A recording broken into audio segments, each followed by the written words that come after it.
عبداللہ بن جعفر ایک مرتبہ مدینہ منورہ کے ایک باغ پر گزرے۔ اس باغ میں ایک حبشی غلام باغ کا رکھوالی تھا۔ وہ روٹی کھا رہا تھا اور ایک کتا اس کے سامنے بیٹھا ہوا تھا۔ جب وہ ایک لقمہ بنا کر اپنے منہ میں رکھتا تو ویسا ہی ایک لقمہ بنا کر اس کتے کے سامنے ڈالتا۔ حضرت عبداللہ بن جعفر رضی اللہ تعالی عنہ اس منظر کو کھڑے دیکھتے رہے۔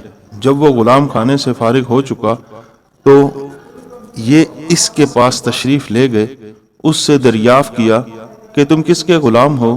اس نے کہا کہ میں حضرت عثمان رضی اللہ تعالی عنہ کے وارثوں کا غلام ہوں۔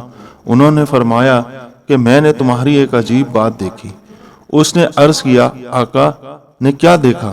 فرمانے لگے کہ تم جب ایک لقمہ کھاتے تھے ساتھ ہی ایک لقمہ اس کتے کو دیتے تھے۔ اس نے عرض کیا کہ یہ کتا کئی سال سے میرا ساتھی ہے، اس لیے ضروری ہے کہ میں کھانے میں بھی اس کو اپنا ساتھی رکھوں۔ انہوں نے فرمایا کہ کتے کے لیے تو اس سے کم درجے کی چیز بھی بہت کافی تھی۔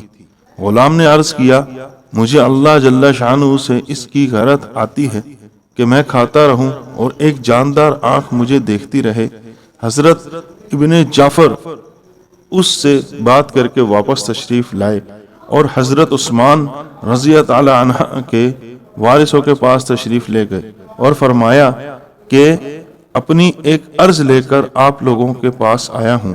انہوں نے کہا کیا ارشاد ہے؟ ضرور فرمائیں۔ آپ نے فرمایا کہ فلاں باغ میرے ہاتھ فروخت کر دو۔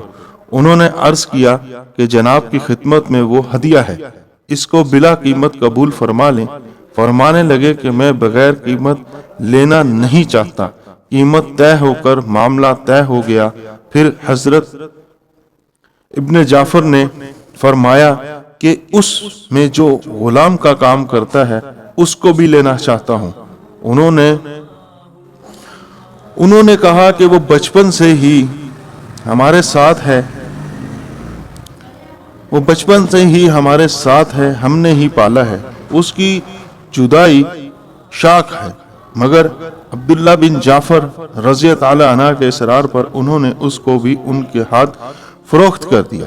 یہ دونوں چیزیں خرید کر اس باغ میں تشریف لے گئے اور اس غلام سے فرمایا کہ میں نے اس باغ کو اور تم کو خرید لیا ہے۔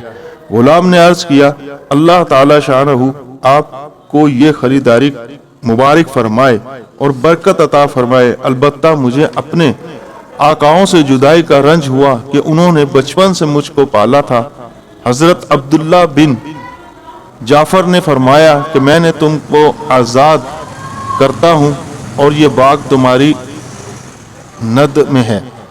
اس غلام نے عرض کیا کہ پھر آپ گواہ رہیں کہ یہ باغ میں نے حضرت عثمان کے وارثوں پر وقف کر دیا۔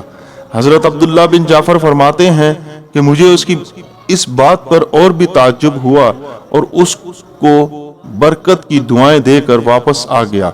یہ تو مسلمانوں کے اسراف کے غلاموں کے کار